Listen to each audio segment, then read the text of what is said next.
Bonjour à tous, j'espère que vous allez bien. Je suis trop contente de vous retrouver par ici. Alors ici pour cette vidéo où on va parler justement d'une prise de conscience essentielle que je vais vraiment prendre le temps d'expliquer dans cette vidéo.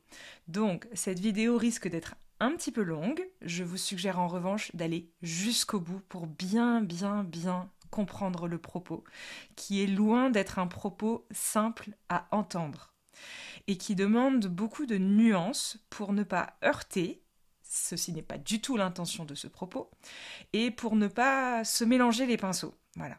Donc ici, ce dont je vais vous parler est quelque chose de très profond. Et pour vous parler de cela, je vais me servir de plusieurs exemples que j'entends très souvent et que j'ai notamment entendus lors de la dernière retraite que j'ai animée récemment, là en Ardèche, j'en reviens tout juste. Et je vais vous citer un exemple qui m'a été proposé, qui par la suite pourra être élargi à tous les exemples que vous rencontrez dans votre vie.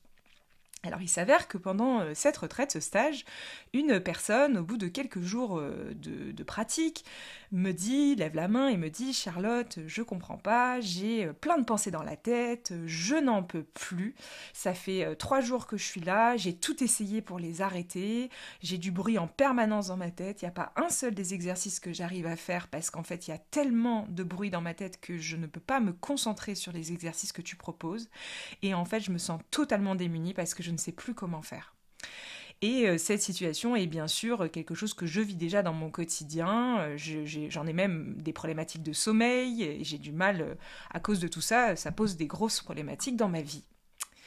Donc ici, je suis sûre que vous aussi, dans votre vie, vous rencontrez parfois des problématiques de ce genre.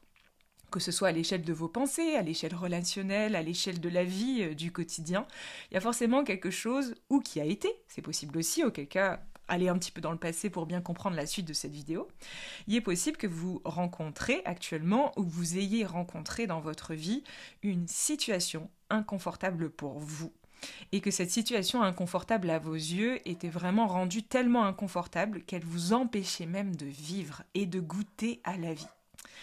Alors ici, essayez de penser un petit peu à toutes ces situations pour lesquelles intérieurement vous avez peut-être, comme cette personne ici a témoigné, cherché des solutions.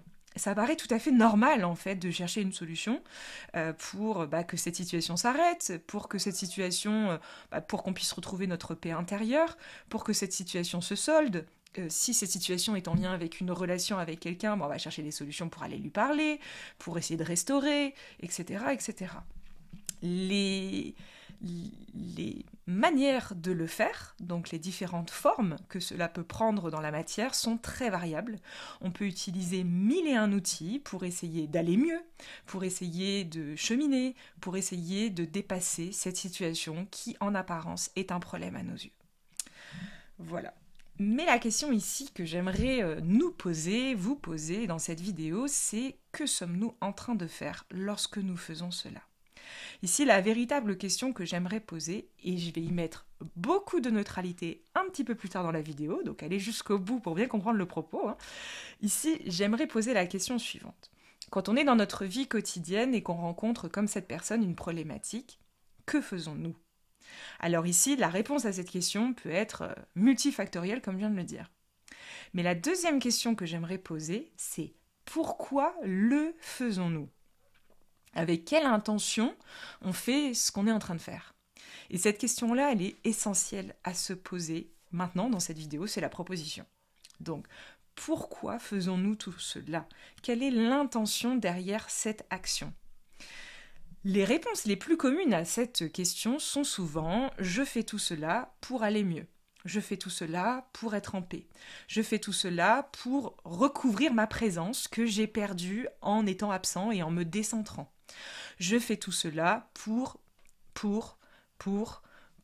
et derrière le pour, on trouve toujours quelque chose qui, manifestement, va souvent à l'encontre de ce que l'expérience est en train de nous proposer. Si par exemple l'expérience nous propose, comme là c'était le cas ici, du bruit dans la tête et beaucoup de pensées, je vais alors chercher une solution pour l'arrêter. Donc dit autrement, moi ce que je veux c'est trouver une solution pour que ce truc-là, la proposition actuelle que je suis en train de vivre, j'en veux pas en fait, moi ce que je veux c'est vivre l'inverse. Essayons de regarder ici le nombre de propositions qui nous sont du coup proposées quotidiennement à vivre, qui ne nous plaisent pas, qui sont inconfortables à nos yeux, qui ont une emprise sur notre état intérieur et que nous cherchons sans cesse à modifier. Et maintenant, essayons tout simplement, et je suis sûre que bon nombre d'entre vous ont déjà conscience de ce que je suis en train de dire, mais j'irai un petit peu plus loin dans la suite de cette vidéo, essayez un petit peu de vous dire maintenant, ok, ce que je suis en train de vivre est l'expérience que la vie me propose. On n'a jamais dit que l'expérience devait être que confortable, belle, en paix. Cette expérience, d'ailleurs, l'une des lois de l'incarnation, c'est l'impermanence. Donc cette expérience est de nature impermanente. Ici, la vie me propose une expérience, et moi, mon premier réflexe face à cette expérience va être de trouver une solution pour l'arrêter, pour le changer, pour le modifier, pour le guérir, pour le transmuter, pour le lâcher, pour l'accepter, et la liste est très longue. Mais que suis-je fondamentalement en train de faire ? Ici, dans cette retraite que j'ai animée, j'ai pris une métaphore rigolote que je vous transmets ici pour en rire un peu. J'ai pris la métaphore du castor. En fait, on est un petit peu comme des petits castors à ce moment-là, et on est dans la rivière, donc imaginez la rivière qui coule dans un sens, je sais pas, à la montagne par exemple, et on va se transformer en castor, et d'un seul coup, on va se dire, tiens, et si je construisais un super barrage vis-à-vis de ce flot de vie qui est magnifique et qui coule dans une direction. Moi, en fait, ce que je veux, c'est faire barrage à ça, parce qu'en fait, ce que je veux, c'est l'inverse de ça. Donc non seulement je vais y faire barrage, et je vais me transformer en petit castor, et je vais commencer à construire mon petit barrage, mais en plus de ça, parfois, ce que je veux, c'est l'inverse de ce courant. Donc en plus, je vais m'amuser à le remonter dans l'autre sens, quoi. Alors, imaginons maintenant construire un barrage. Essayez de vous imaginer la pression, l'intensité de ce courant de vie qui viendrait appuyer sur ce barrage. Imaginez cette pression que vous ressentiriez alors. Eh bien ici, cette pression, c'est ce que l'on appelle, autrement, la souffrance. Ici, à chaque fois que nous faisons barrage, écran, contre le flot naturel de la vie, cette pression qui va alors s'exprimer à travers nous, va s'exprimer sous la forme de la souffrance. La souffrance n'est pas un produit de la vie, mais c'est un produit de la résistance à la vie. À chaque fois qu'on vient construire un petit barrage face au flot de la vie, nous entrons alors en résistance, souvent inconsciente, vis-à-vis de la vie. Sauf que le produit de cette résistance s'appelle la souffrance. Mais le problème, c'est que le produit de cette résistance s'appelle également la sécurité. Quand on va construire ce barrage face au flot de la vie que nous ne savons pas comment appréhender et qui nous déstabilise, on va alors avoir la nette impression d'être protégé, d'être en sécurité. Imaginez ce castor qui se met derrière son petit barrage tranquille, il n'y a plus rien qui le dérange en apparence. On vient ici diriger un mur qui nous protège. Sauf que ce mur qui nous protège est également en même temps en train de nous enfermer. Ici, il faut bien comprendre que la chose essentielle à saisir, c'est qu'au bout d'un moment, ce barrage, l'intensité de la vie, va se poursuivre. Donc imaginez le flot de la vie, c'est pas quelque chose qui s'arrête. Cette source de vie est une source intarissable. Donc imaginez que on est un petit peu piégé derrière nos barrages tôt ou tard. Parce que cette source, elle continue de couler et de couler et de couler. Et donc elle invite le castor intérieur, c'est-à-dire ici, je vais parler après de la personnalité, elle invite ce petit castor intérieur à toujours construire un barrage plus grand. Et plus grand, et plus grand, et plus grand, et toujours plus grand pour faire face à cette intensité de vie qui ne fait que s'accroître. Et qui est régie par le principe même de l'expansion de chaque chose. Et qui plus est en même temps sur Terre, qui ne fait que s'accentuer. Je dirais pas qu'il y a plus d'eau, mais je dirais qu'il y a plus d'intensité dans le courant qui anime cette eau. On parle ici sur Terre d'accélération vibratoire, d'intensité électrogéomagnétique, etc. On mesure d'ailleurs l'intensité vibratoire en unité, en résonance de Schumann et en Hertz. Et on se rend quand même compte que sur Terre, en ce moment, au niveau énergétique, ça explose. Ça veut dire qu'ici, le courant de cette eau devient de plus en plus fort. Qu'est-ce que nous sommes donc en train de voir en ce moment sur Terre ? Nous sommes en train d'assister, sur Terre en ce moment, à un effondrement massif de plusieurs barrages en même temps. C'est un effondrement intérieur. Mais ce barrage que nous avons érigé comme solution temporaire face à une situation, ce barrage ici n'est autre qu'une illusion que nous avons construite pour nous protéger d'une menace qui s'appelle en fait la vie. Sauf que ce barrage, quand il tombe, c'est notre illusion qui tombe en même temps. Et donc ce processus peut être un petit peu intense à vivre. Ici, j'y viens pour vous expliquer ce processus. Tôt ou tard, le barrage tombe. Lorsque le barrage tombe, imaginez bien que cela laisse place à une profonde insécurité, une perte de sens. Chez certaines personnes, ça peut se traduire par de l'angoisse, de la peur de mourir. Parce que quand on perd ses illusions, on a vraiment l'impression de mourir à une partie de nous-mêmes. Donc ça peut nous faire paniquer. Ça peut alors nous mettre dans un état même dépressif. On perd le goût et le sens de la vie. On ne comprend plus ce qui se passe et surtout le courant que ce barrage laisse tomber, entre guillemets d'un seul coup le barrage tombe, tout ce courant de vie qu'on avait retenu pendant tout ce temps, il déferle d'un seul coup sur nous. Alors imaginez la violence, entre guillemets. Je dirais plutôt ici l'intensité. Imaginez alors l'intensité avec laquelle la vie va nous percuter. Et en vérité, ici, ce qu'elle percute n'est autre que nos illusions. Et elle les percute vraiment bien. Sauf qu'ici, imaginez n'avoir jamais appris à nager dans le flot de cette vie. D'un seul coup, tout ce grand déferlement vous fait ressentir toutes ces sensations, accompagnées d'émotions, de pensées et de sensations également corporelles. Parce qu'imaginez, tout ça se retranscrit également à l'échelle macro ou à l'échelle de nos corps, en fait, physiques. Imaginez alors, qu'est-ce qu'on fait ?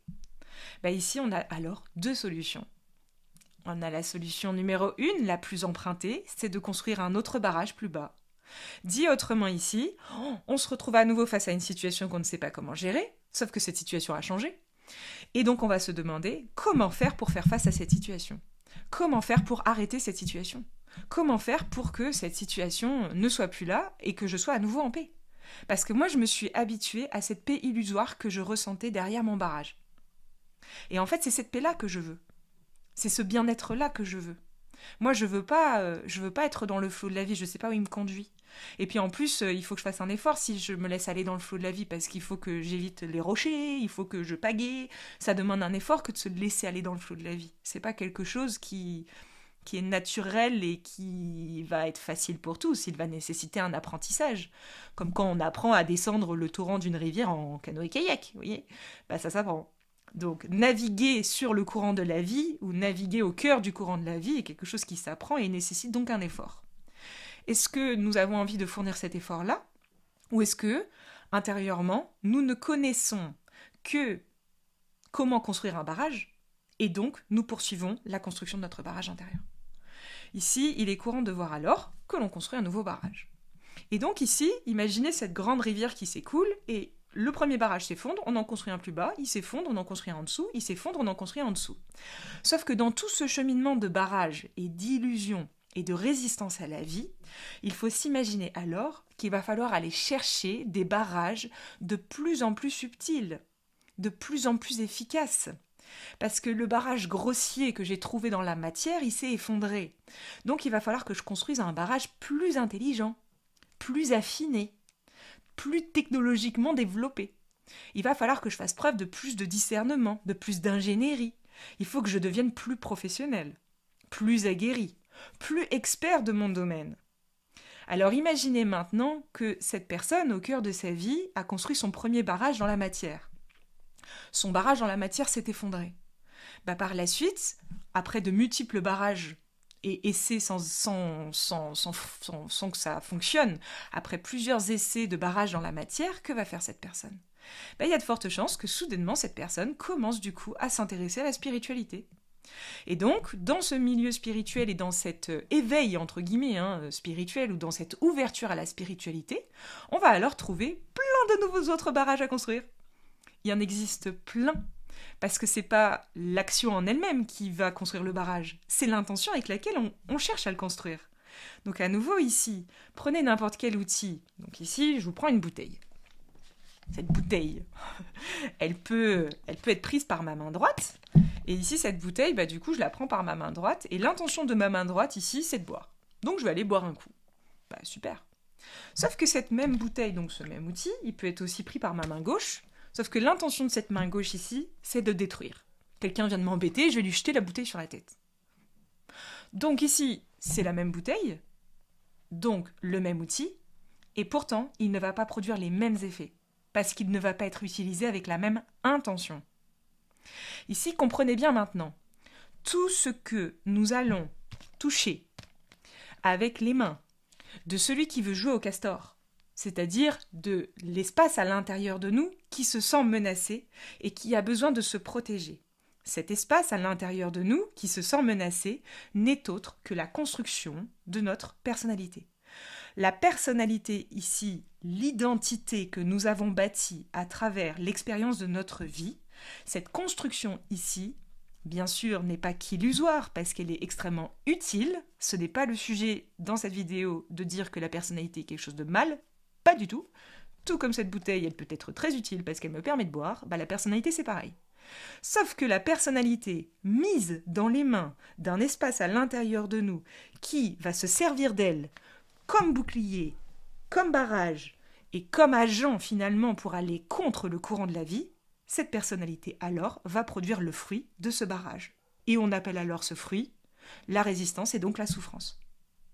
Mais cette même personnalité mise dans les mains de quelque chose de bien plus poétique et de quelque chose de bien plus dans le cœur va être utile pour servir le dessein, l'intention divine avec laquelle nous sommes venus nous incarner, c'est-à-dire servir le plan de ce que nous sommes venus offrir à ce monde.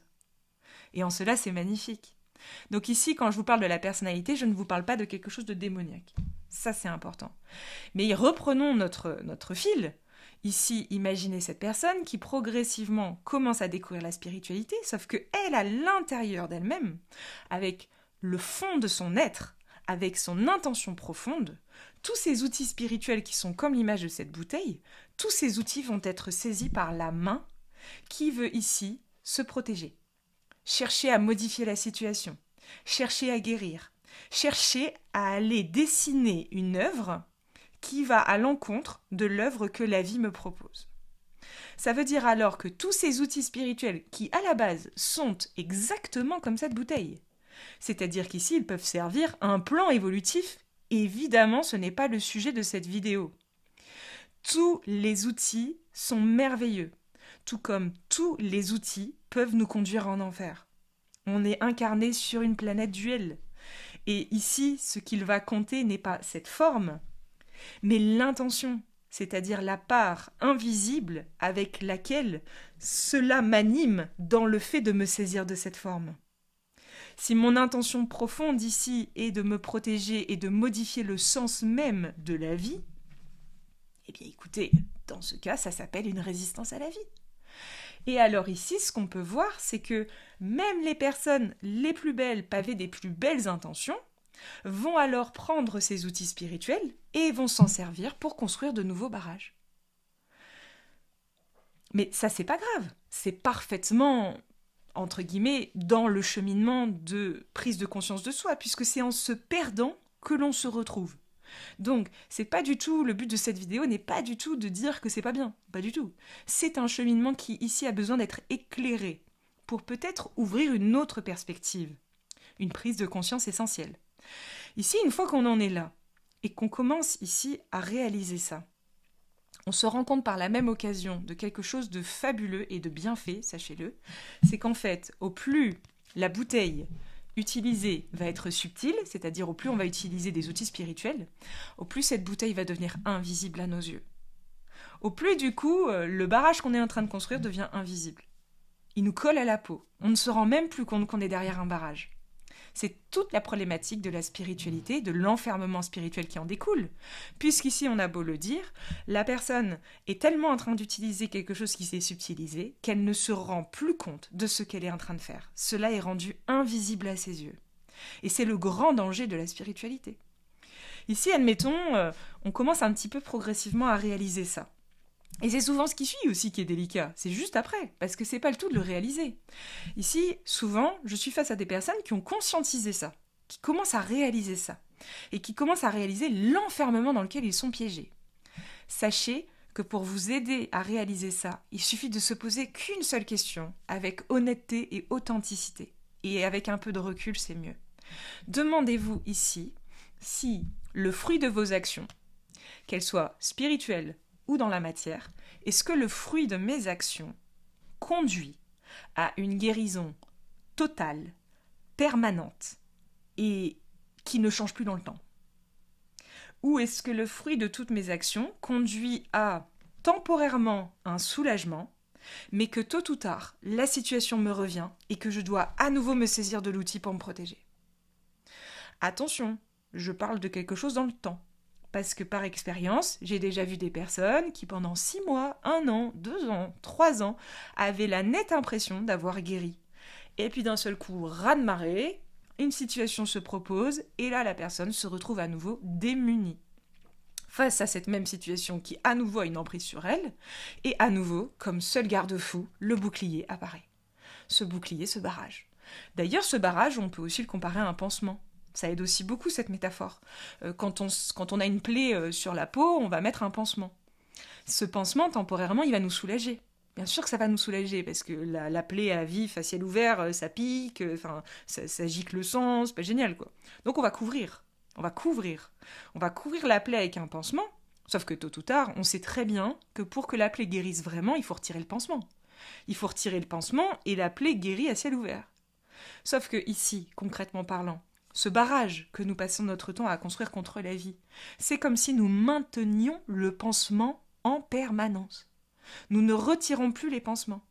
Si bien qu'au bout d'un moment, la plaie à l'intérieur, elle commence ici non pas à cicatriser, mais à suinter. Vous voyez, elle commence un peu à pourrir.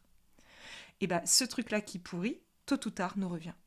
Par une expérience qui fait voler en éclats le pansement, et on a peur. Alors, on va chercher un autre pansement. Et c'est comme ça qu'on chemine dans souvent cette spiritualité, entre guillemets, moderne. Voilà. On va aller de pansement en pansement, de barrage en barrage. Voilà. Et donc ici, tôt ou tard, on va commencer à réaliser ça. Ceux qui réalisent ça et qui prennent conscience de ça sont souvent extrêmement démunis juste derrière. Il n'y a rien de pire que d'avoir conscience que nous sommes en train d'ériger un barrage, mais que en même temps, chercher une solution pour ne plus construire ce barrage est à nouveau une nouvelle résistance à la vie. Si on suit cette logique, prendre conscience que je suis en train de construire un barrage est une étape, sauf que quelle est l'étape qui va suivre ? Puisque maintenant je prends conscience qu'à chaque fois que je fais ci, qu'à chaque fois que je fais ça, en fait je suis en train de construire mon barrage, il faut que je trouve qu'une solution pour que tout ça, pour que j'arrête de le faire. Sauf que si vous regardez bien, on a tellement utilisé, on a tellement cultivé, on a tellement appris comment construire le barrage que c'est devenu un mécanisme totalement bien rodé, une habitude de vie. Et je dirais même que cette habitude, elle est inconsciente et qu'elle est totalement autonome. C'est-à-dire qu'ici, vous savez, c'est comme quand on va au boulot le matin et qu'on conduit d'un point A à un point B, et c'est le même point A et le même point B tous les jours. Au bout d'un moment, on se rend compte qu'on est en pilote automatique tout le long de la route, quoi, en fait. Ici, c'est la même idée. On va commencer à se rendre compte que construire le barrage, c'est quelque chose qui est piloté de manière complètement automatique, parce qu'il a été tellement répété, ça a été tellement bien appris, tellement bien rodé depuis la nuit des temps, que, en fait, on a beau se rendre compte que c'est un barrage qui conduit à un enfermement et qui conduit à la souffrance, on a beau s'en rendre compte et en avoir conscience, cela ne veut pas forcément dire pour autant que tout ce mécanisme de résistance à la vie va s'envoler d'un seul coup du jour au lendemain. Puisqu'ici, et c'est un point essentiel à saisir également dans cette vidéo, conscience n'égale pas présence.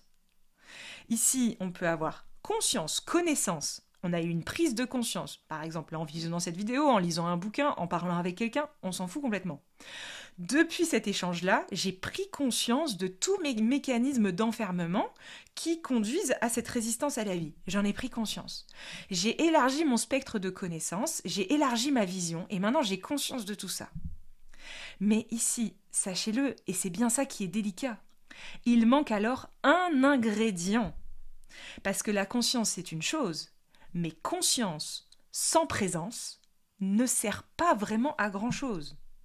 On peut devenir un expert de la spiritualité, connaître tellement de choses, avoir une conscience très élargie sur le monde tel qu'il est là sur Terre, mais aussi sur les mondes qui nous entourent, sur toutes les dimensions, sur ce qui régit tous les plans, sur comment tout cela fonctionne. On peut élargir les connaissances et donc la conscience à volonté, et c'est magnifique, c'est pas le sujet. Sauf que conscience sans présence n'est que ruine de l'âme. La présence, c'est l'expression de la conscience à la matière, c'est l'énergie universelle qui permet de restaurer ce plan, qui permet de restaurer l'harmonie. C'est-à-dire qu'ici, ce comportement de résistance à la vie, on pourrait dire que c'est l'expression d'un comportement qui est en disharmonie avec le sens profond de la vie. Sauf qu'on aimerait bien que ce comportement soit rendu harmonieux, mais on ne sait plus comment faire. Et en plus, on a dit que si on cherchait à le faire, on était à nouveau en train de résister. Donc vous voyez ici, il y a un moment, en fait, on va se péter le crâne contre un carreau, et puis on va se dire « Oh là là, je comprends plus rien ». Et on en voit beaucoup dans ce milieu qui pètent un câble. Bah normal, parce qu'au bout d'un moment, t'es en prison, en fait. T'es en prison, et t'es emprisonné. Et la prise de conscience, c'est qu'après 25 ans d'éveil spirituel, t'es toujours dans la même prison. T'es peut-être juste collé au plafond, mais t'es toujours dedans, en fait. Et ça, c'est un petit peu violent pour les gens. Mais cette violence ici n'est que la conséquence de toute la violence que nous entretenons en entretenant cette résistance face au principe créateur, face à ce principe universel qu'est la vie, qui a la prétention ici de pouvoir inverser le sens même de la vie. Imaginons quelques instants ce contre quoi on résiste. Alors comprenons mieux à présent ce pourquoi nous sommes tant dans la merde, en fait, derrière. Pourquoi est-ce si difficile de se dépatouiller de tout ça, en fait, derrière? Donc ici, si on continue, on a cette conscience qui s'élargit, on a conscience de ça, voire même, et je connais beaucoup de personnes pour qui c'est le cas, les personnes se voient en train de résister. Je me vois en train de le faire. Imaginez comme c'est difficile à vivre. C'est difficile déjà à vivre avec soi, en son sein, mais en plus c'est super dur à vivre dans une société où tout le monde juge tout le monde, et où tout le monde projette son prisme sur les autres, et où du coup, toi t'es en train de résister, je m'attache ici qu'à la forme et je regarde pas le fond, hein. Donc moi je regarde que la forme, alors là concrètement, là toi tu résistes. Sauf que toi tu sais pas ce qu'il y a dans le fond. Et dans le fond, il y a peut-être cette conscience qui est en train de percevoir tout cela, et qui perçoit le jeu de résistance qui est derrière. Mais depuis le siège de cette conscience, il y a également cette connaissance cachée, qui est l'expression même de ce que je viens de dire. Cette connaissance veut dire tout ce contre quoi je lutte, je le renforce. Ça veut dire qu'ici, j'ai conscience de résister, et en même temps, j'ai conscience que si je cherche à arrêter de résister, je suis à nouveau en train de résister. Et en même temps que tout cela, j'ai papy Michel et tonton André qui me font chier et qui commencent à me dire et à m'expliquer dans un débat infini sur le sens logique de la vie, qui m'expliquent par A plus B qu'ils ont trouvé une méthode dans la forme qui bien sûr va résoudre mon problème de fond. Ça serait si la forme pouvait résoudre le fond, hein. Donc ici, bien sûr, le problème face auquel on se bute, et ça peut durer longtemps, c'est que nous cherchons à résoudre le problème avec celui qui l'a lui-même engendré. Et ça, souvent, c'est un petit peu énervant à entendre. Et pourtant, tel est le cas. Ici, je construis un barrage, c'est-à-dire qu'ici, à l'intérieur de moi, ce qui m'anime, c'est trouver une solution pour me protéger. Trouver, chercher, modifier, changer, tout cela est l'œuvre du personnage. Et puis par la suite, une fois que j'ai conscience que je résiste, je vais chercher, trouver, enquêter comment arrêter la résistance. Donc, l'œuvre du personnage doit être détruite par l'œuvre du personnage elle-même.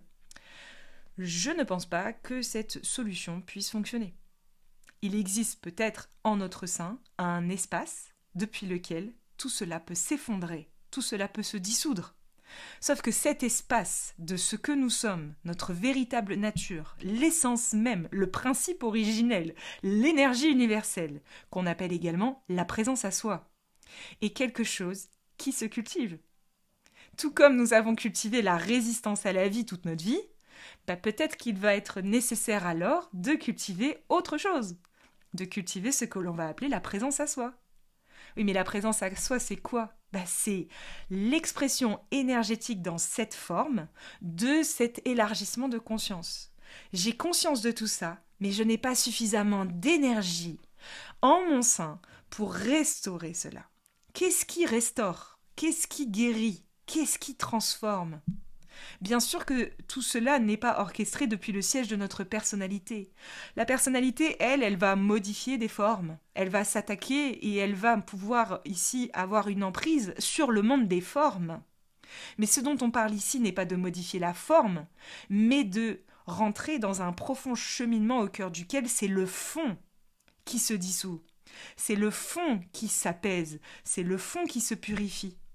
Parce que tant que l'intention derrière chacune de nos actions sera de modifier, de chercher, et que nous serons intéressés à travers tout ce que nous touchons, eh bien l'œuvre que nous produirons sur Terre alors sera l'œuvre de celui qui est intéressé, l'œuvre de la personnalité. Mais cette œuvre n'est pas celle qui nous conduira à l'accomplissement intérieur. Et tôt ou tard, on va s'en rendre compte, voire même, vous en avez déjà conscience ici, c'est pas le sujet. Donc, ici, on ne peut pas résoudre un problème avec celui qui l'a lui-même engendré. Quel est le seul ingrédient qui a la possibilité de dissoudre, de réharmoniser, d'insuffler un message au service de tous, et en cela qui est totalement d'ailleurs désintéressé dans l'idée et pas du tout intéressé? Eh bien, c'est cette énergie, en fait. Tout simplement. Cette énergie que dans certaines traditions on va appeler la source, que dans d'autres on va appeler énergie universelle, que dans d'autres on va appeler présence, que dans d'autres on va appeler Saint-Esprit, que dans d'autres on va appeler le Christ, ou Dieu, sous ses multiples formes selon les différentes cultures. Et ensuite, on va me dire, bah ouais, mais on fait comment? C'est bien gentil tous ces discours, mais on fait comment? Bah ici, j'aime bien cette métaphore également pour exprimer cela.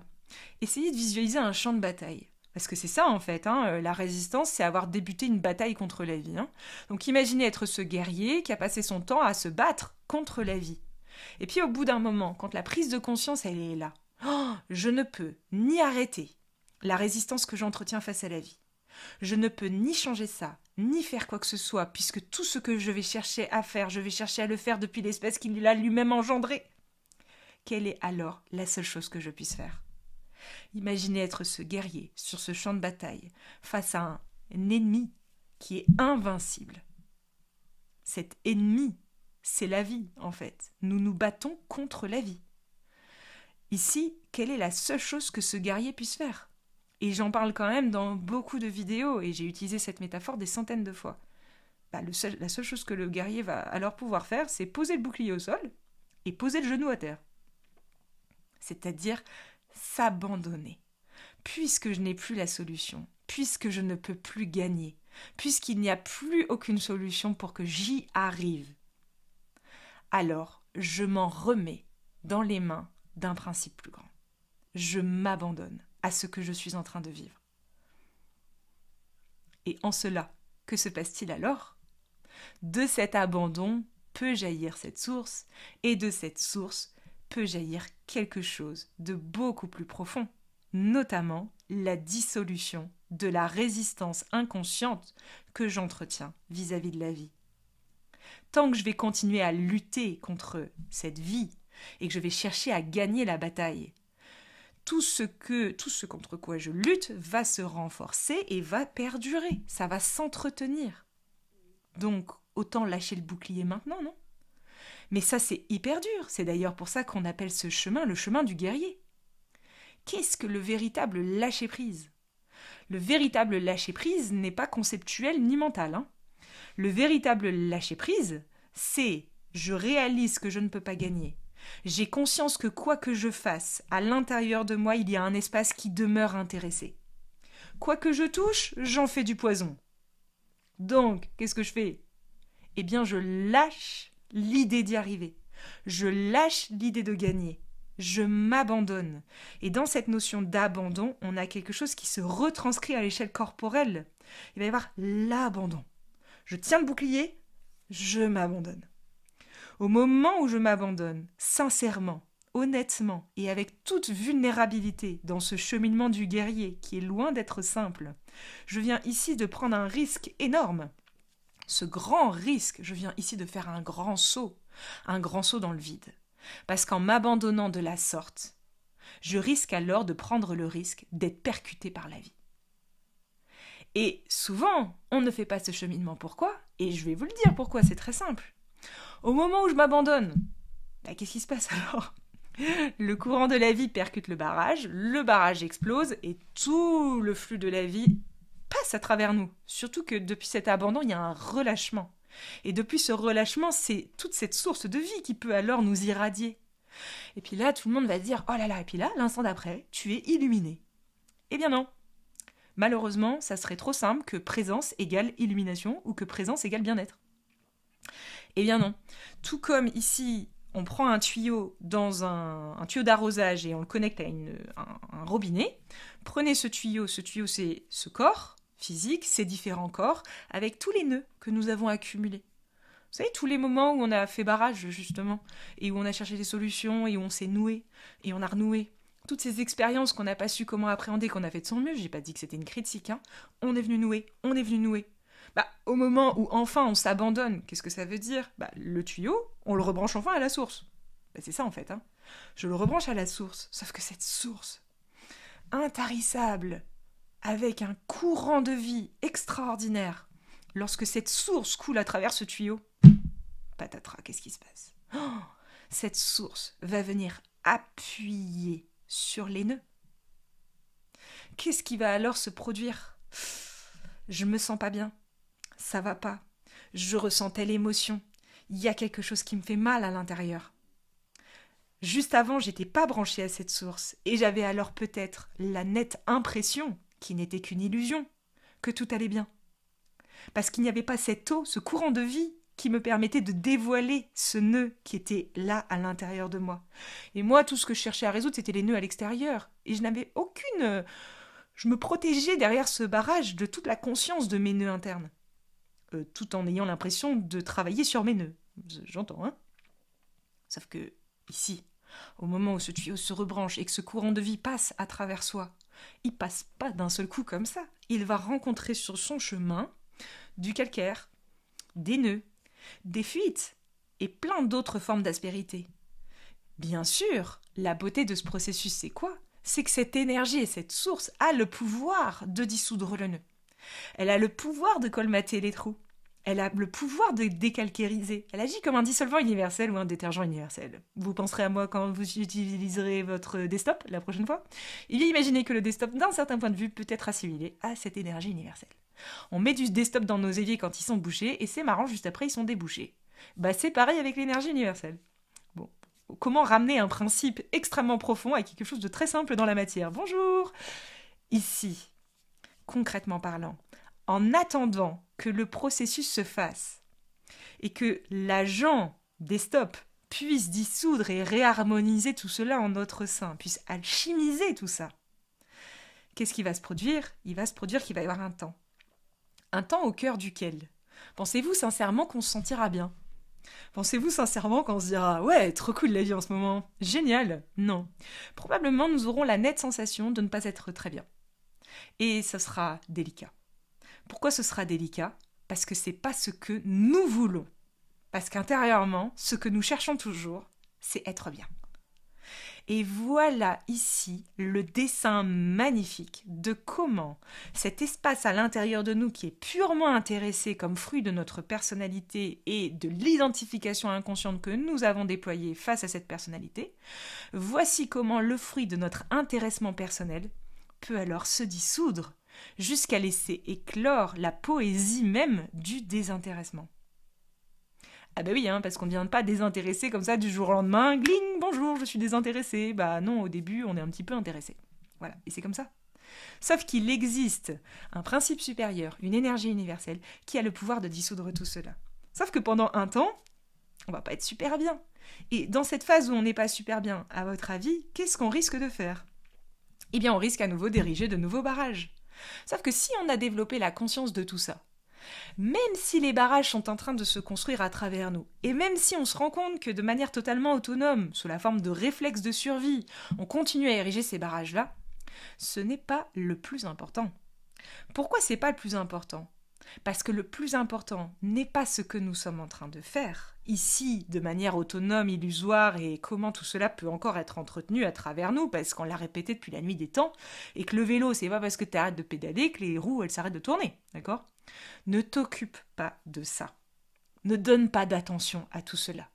Tôt ou tard, à force d'arrêter de pédaler, le vélo finira par s'arrêter de lui-même. C'est comme dans la nature. Si tu arrêtes de nourrir la résistance à ce processus, tu verras que, au bout d'un moment, c'est comme si tu arrêtais d'arroser la graine, elle finira par arrêter de pousser. En revanche, ce qui est demandé au cœur de ce cheminement, c'est quoi ?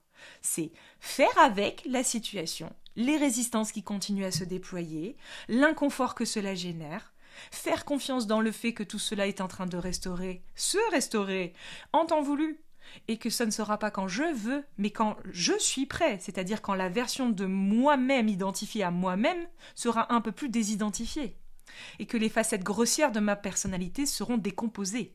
D'ailleurs, en alchimie, on parle d'œuvre noire, c'est pas pour rien. C'est comme quand on plante une graine dans la terre, la première étape du processus, c'est quand même que les racines s'enfoncent dans la terre. Et les racines, elles se disent « Oh bonjour, la lumière est là ?» Non, non, les racines, elles descendent dans la terre.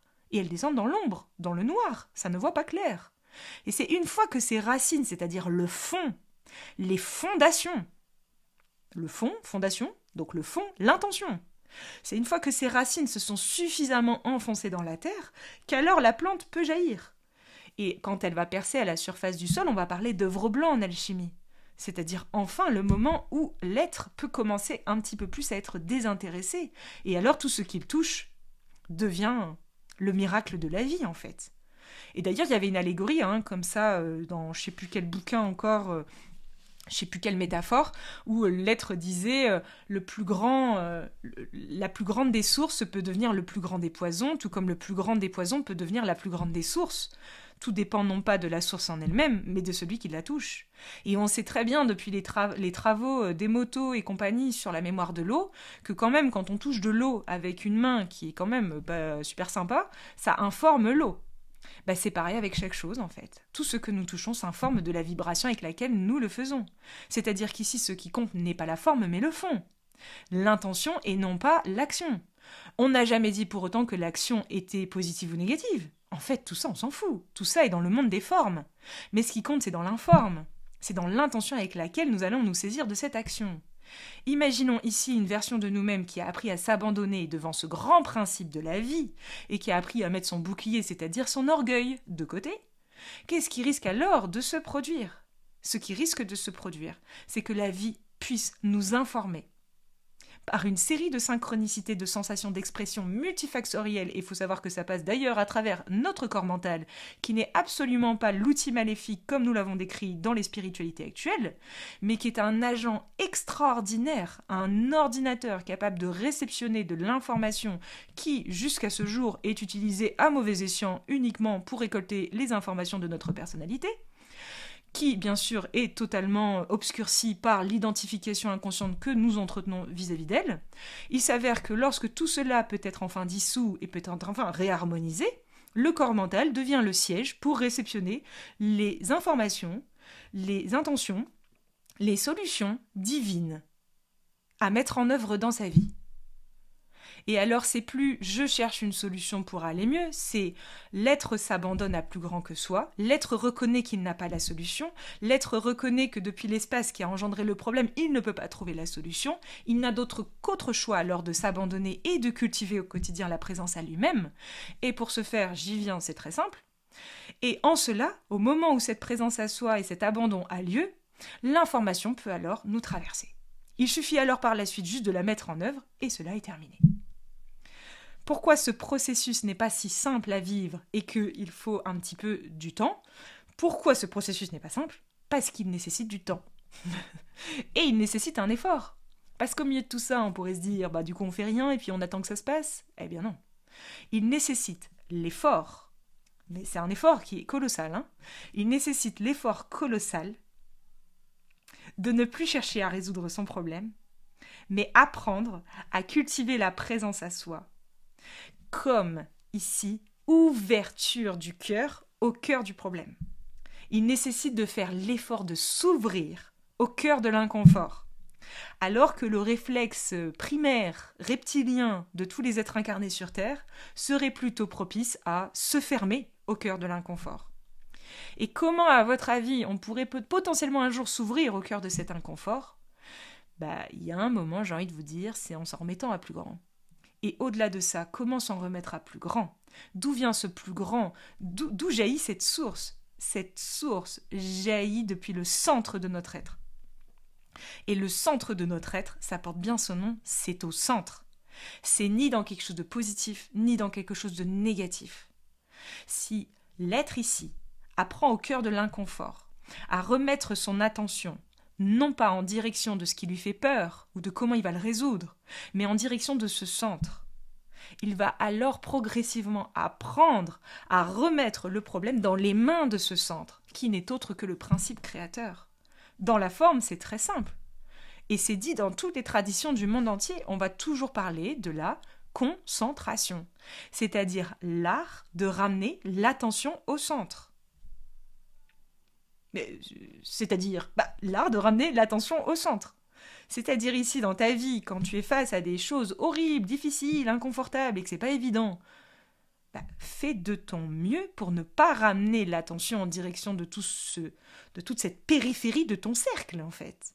Reviens au centre, reviens à l'intérieur en ta demeure. Depuis ce centre, l'énergie universelle pourra alors insuffler, dissoudre, proposer des solutions qui pourront par la suite être mises en œuvre. Nous n'avons jamais dit qu'il n'y avait pas de solution. Nous n'avons jamais dit qu'il n'y avait pas de réponse. Nous avons juste dit qu'ici, nous cherchons les solutions avec celui qui a engendré le problème. Et donc, les solutions que nous trouvons renforcent le problème. Même si temporairement, on a l'impression que ça va mieux, puisqu'elles érigent des barrages derrière lesquels on se sent en sécurité. Donc, cultiver la présence au quotidien est le seul effort qui est demandé. Et vous verrez que dans l'idée, c'est simple. Mais dans les faits, c'est bien plus complexe. Parce qu'imaginez être dans votre vie face à une problématique et d'un seul coup vous rappelez « Ah oui, c'est vrai, je ramène l'attention au centre. » Et vous verrez que ce centre peut être votre rythme cardiaque, ce centre peut être votre respiration, ce centre peut être chaque chose. Parce que ici, toutes les formes qui nous entourent, y compris notre propre forme, peut revêtir l'expression même de ce centre, puisque tout dépend le regard que l'on porte dessus. En l'occurrence ici, ça dépend encore du fond et non de la forme.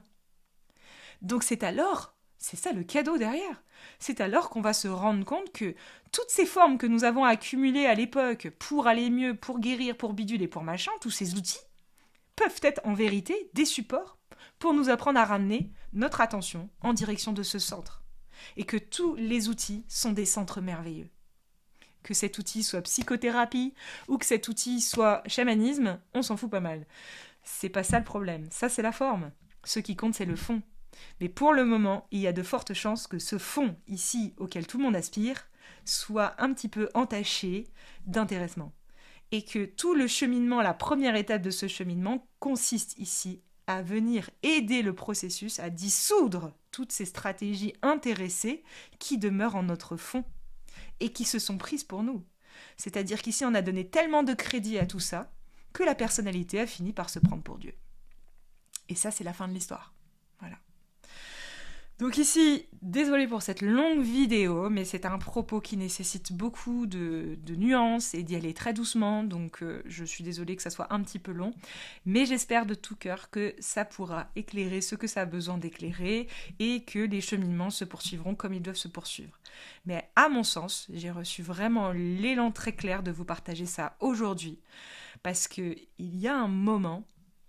on peut pas continuer comme ça à tourner en rond encore 107 ans en fait, à aller de forme en forme ou de formation en formation, je veux dire. Il y a un moment, il est essentiel de cheminer en direction de ce fond. Sachez ici que tout ce qui est partagé sur cette chaîne, que tout ce qui est partagé sur les réseaux sociaux, que tout ce que je partage en présentiel également, ce qui anime tous ces partages, c'est ce fond. On utilise des formes comme support pour cheminer dans ces profondeurs-là, dans ce qu'il y a de profond. Et les formes sont très utiles en cela, bien sûr. Donc je vous souhaite à tous une merveilleuse continuation et je vous dis à très vite. Et n'oubliez pas qu'à la suite de chaque vidéo, j'ouvre des questions-réponses sur Instagram. Donc si vous avez des questions, etc., je lis les commentaires ici, mais je n'ai pas le temps d'y répondre. Par contre, quand j'ai du temps, etc., j'ouvre des questions-réponses sur Instagram. Donc n'hésitez pas à me rejoindre. C'est sous la vidéo. Je vous embrasse bien fort.